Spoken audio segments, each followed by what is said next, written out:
Ever get that feeling, like when you see like a crazy sunset or even just a little flower kind of busting up to the sidewalk, Yeah. that there's got to be like something more going on. Like Yeah. the world's trying to tell us something. Well, that's kind of the vibe we're going for in this deep dive. We're going to check out this book, God and Nature's Teaching. Not to get all preachy, but because it's got this super interesting take on nature, like it's this big source of wisdom just waiting to be unlocked. Right, right. And it really gets you thinking differently about like the world around you, right? It's not just background noise. It's like actively showing us these like fundamental truths. So where do we even begin with something like that? Well, the book starts off strong, you know? Yeah. The first line is this really powerful statement. His glory covered the heavens and the earth was full of his praise. Wow. Okay, so right off the bat, it's saying nature is like overflowing with meaning. Exactly. And I think the big question it's posing is, is all this beauty and like grandeur we see in the universe, is it all just random chance? Or is there something more behind it? Because the source is saying basically nature itself is like a testament, a witness to, to God. It's interesting how it frames that. It's not saying believe this. It's saying look around, pay attention. Yeah, yeah. And just think about it, like the vastness of space, the complexity of how the planets move, it's like mind-blowing. And this perspective is saying that when you really experience the natural world with an open mind, it naturally leads you to recognize that there's some kind of like infinite power at work. It kind of reminds me of that feeling you get when you stand on a mountaintop, Yeah. Just feels so small. Right, right, exactly. And then the book gets into this really fascinating idea about where all this vitality in nature comes from. Oh, yeah, it's not just a random coincidence that everything keeps going. It's like, where does the Earth get the energy to produce all this abundance, to keep spinning in orbit? Yeah. And the source is saying it's not from some like inherent energy within the Earth itself. There's an unseen hand at work. So it's not just a self-sustaining system. It's like something is constantly providing the energy and keeping everything running smoothly. Exactly, yeah. So is it all just random chance and self-regulation, or is there something more going on behind the scenes, like some kind of grand design and a constant flow of energy keeping it all going? I like how it frames that. It's not telling us what to believe, but it's definitely making us think. And then it goes from this super huge cosmic level to something like incredibly small and personal. Oh, right. It starts talking about this mysterious life that's like woven through every single part of nature. Yeah, this part really stood out to me. It gives these examples that are like totally opposite ends of the spectrum. It says this life force sustains the unnumbered worlds, which is just like, whoa, too big to even imagine. But then it also says it lives in the insect atom. Right. Like the tiniest little bug. And it doesn't stop there. Yeah. It's winging the flight of the swallow. It's feeding young ravens. It's even bringing buds to blossom. Yeah, it's like everywhere you look. It's like this universal energy that's connecting everything, big and small. And that's exactly the point the source is trying to make. There's this interconnectedness, right? This incredible scope to this life force. It's not limited by size or scale. Whether we're talking about galaxies or tiny insects, it's there. And then the source makes this really direct connection. It says, the same power that upholds nature is working also in man. Which takes us right into the next big idea. Yeah. It's not just about this life force. It's about these universal laws that are at play. Yeah, and the book gets pretty bold here. It says that these great laws that guide alike the star and the atom control human life. Whoa! So what does that even mean for us, like in our everyday lives? If it's the same laws for a star and a person, how does that work? Well, think of it this way. We all know about gravity, right? That's a law that governs how stars and atoms behave. But this viewpoint is saying there are also these like overarching principles of order and consequence. And those principles apply to our inner lives too, not just the physical world. I'm starting to see how that could connect. Right. So just like there are laws of physics that govern how things move and interact, there might also be like spiritual or moral laws that govern our thoughts, our emotions, our choices. So it's like there's a deeper order to things, even within ourselves. And then the source gets even more specific. It connects these universal laws to the laws that govern the heart's action. Yeah, so it's not just about our physical bodies, it's talking about our life force, our energy, our intentions. And it even goes a step further and says that there's this mighty intelligence that has the jurisdiction of the soul. So it's like our very essence, our soul, is also operating within this framework of universal laws. Right, and remember that idea from before. That from him all life proceeds. Well, the source is saying that true action, like real, genuine fulfillment, comes when we're in harmony with this, with God. And that word harmony is interesting. What does it actually mean to live in harmony with these universal laws? Well, think of it like an orchestra, right? All the instruments have to be in tune, playing together to create this beautiful music. Yeah. So in the same way, living in harmony means aligning our actions and intentions with this like inherent order and purpose that the source sees in the universe. It's about being in sync with the fundamental nature of reality. And when we do that, the source is saying, we find a sense of well-being, of fulfillment, because we're not fighting against the current, we're flowing with it. It makes sense in a way. Like when you're trying to force things or you're going against what feels right, it creates a lot of internal friction. Yeah, exactly. And the source is pretty clear about what happens when we step out of that harmony. It says that if we transgress his law, physical, mental, or moral, it puts us out of harmony with the universe. And that leads to discord, anarchy, ruin. Oh, wow. It doesn't sugarcoat it, does it? Yeah. So it's not just about feeling good or bad. There are real consequences to our choices, to how we live our lives. And that goes back to the idea of universal laws, right? If everything is interconnected and governed by these principles, then when we act against them, it creates this ripple effect of disharmony. Think about like a forest fire. Oh, yeah. It can start from something small, but it spreads and causes so much damage. And that's kind of how the source is portraying the consequences of like unhealthy habits, negative thoughts, or harmful actions. It's like introducing a wrench into a well-oiled machine. It throws everything off. Right, exactly. It disrupts the whole system. And this idea of universal laws and harmony, it connects so beautifully to this next concept. Nature as a teacher. It's like instead of a classroom, we have this whole living textbook all around us. Absolutely. The book says that for someone who knows how to read it, all nature becomes illuminated. The world is a lesson book, life a school. So what are some of the big lessons this natural lesson book is trying to teach us? What should we be paying attention to? Okay, so the source highlights three main lessons.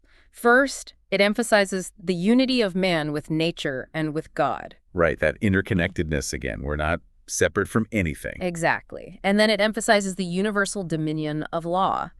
Basically, it's reminding us that these principles of order and consequence, they're consistent. They apply everywhere, in every aspect of life. No escaping those universal laws. Nope. And the third lesson is about the results of transgression. So it's showing us through natural processes what happens when we go against those established laws. It's like actions have consequences, and nature demonstrates that constantly. Think about like a plant that doesn't get enough water. It withers and dies. It's a natural consequence of not following the laws that govern its growth. Right, and the source is saying that these lessons are just like abstract ideas floating around. They actually have the power to shape us, to impress the mind and mold the character. Yeah, it's a form of education that goes beyond just intellectual understanding. It's experiential, it's immersive, it speaks to something deep within us. And this education starts really early, even before we get to school, right? Absolutely. The source points out that nature is this unfailing source of instruction and delight, especially for little kids.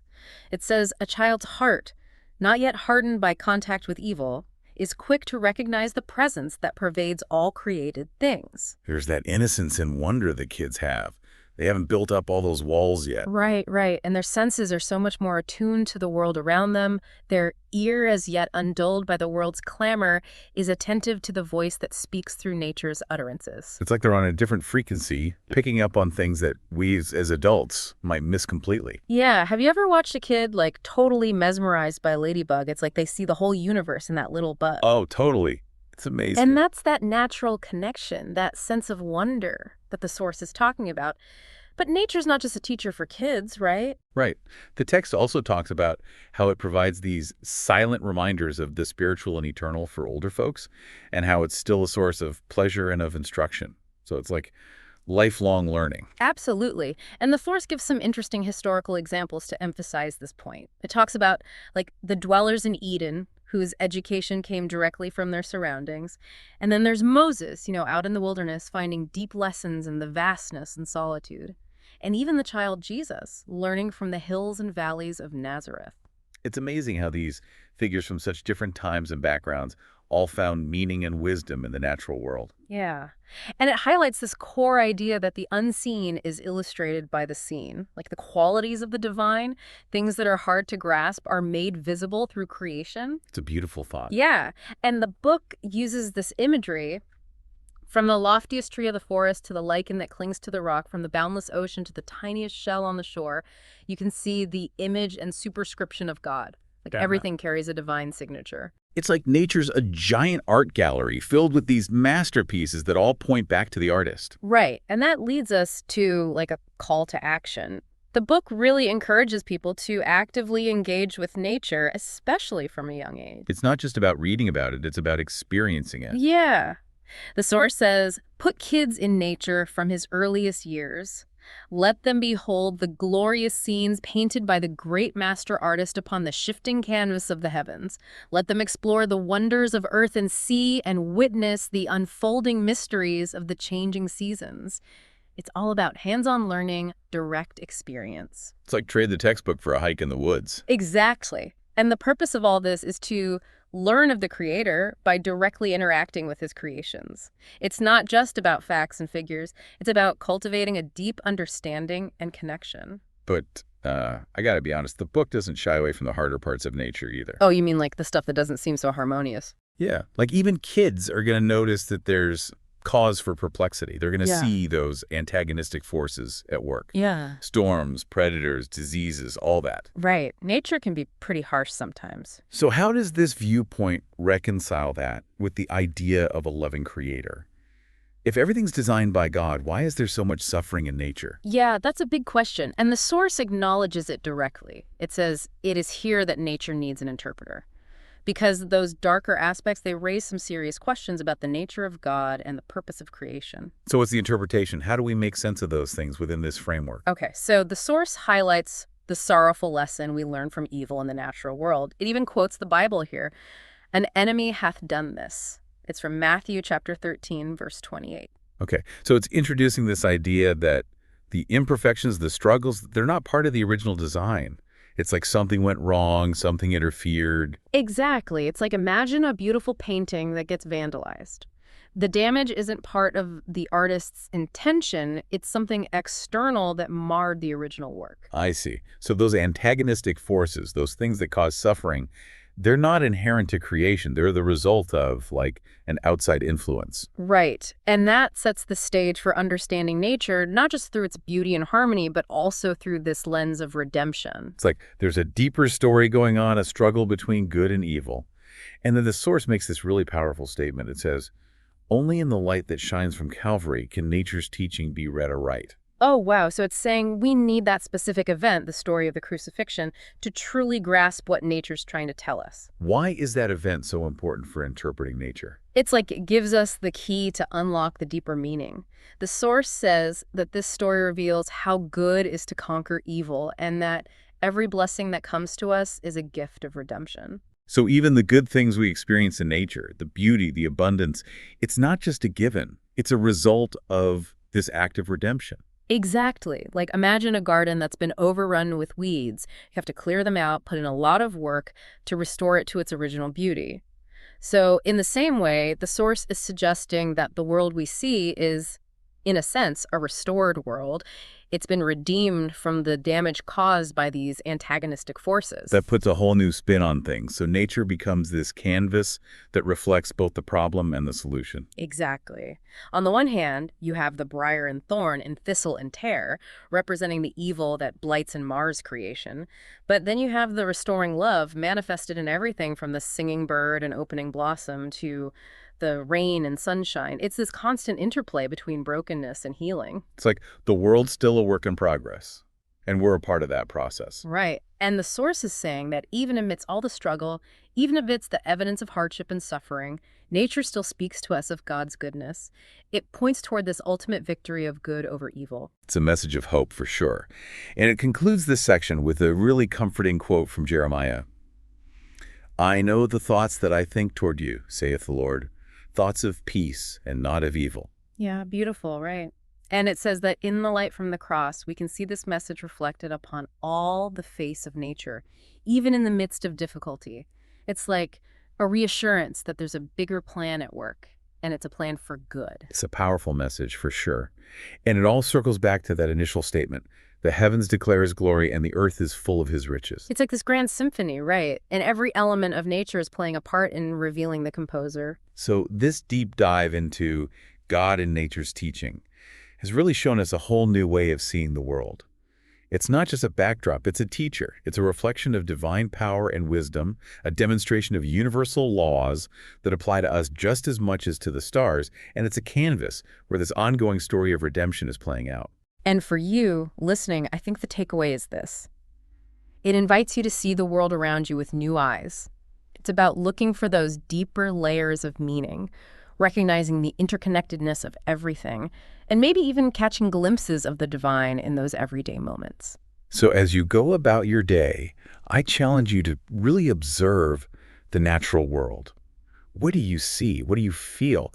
What messages are being whispered to you through the trees, the clouds, the wind? Maybe you'll start to see those images and superscriptions everywhere you look. And who knows, maybe you'll even feel a little bit of that childlike wonder creeping back in. That's what it's all about. Absolutely. Thanks for joining us for this deep dive. Until next time, keep exploring, keep questioning, and keep looking for those deeper meanings hidden in plain sight.